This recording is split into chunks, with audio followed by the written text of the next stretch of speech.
G'day everyone, Scott here from One Green Thumb Gardening in Toowoomba. Today I just wanted to show you a really large topiary hedge. So this here is I estimate it to be about a 6 metre tall by 8 metre round camellia,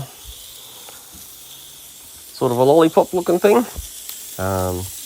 So if you're new to my channel, I love doing hedges. It's one of probably my favourite thing that I do as part of a full gardening maintenance service. So yeah, we look after all your mulching and hedging and lawns and pest and weed management and so forth.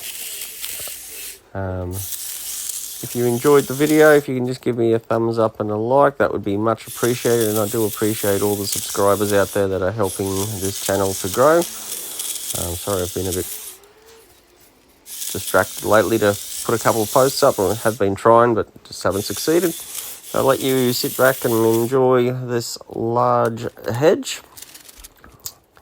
or topiary hedge. Yeah, she's a bit of a big sucker. So thanks again for watching and have a beautiful day. See ya.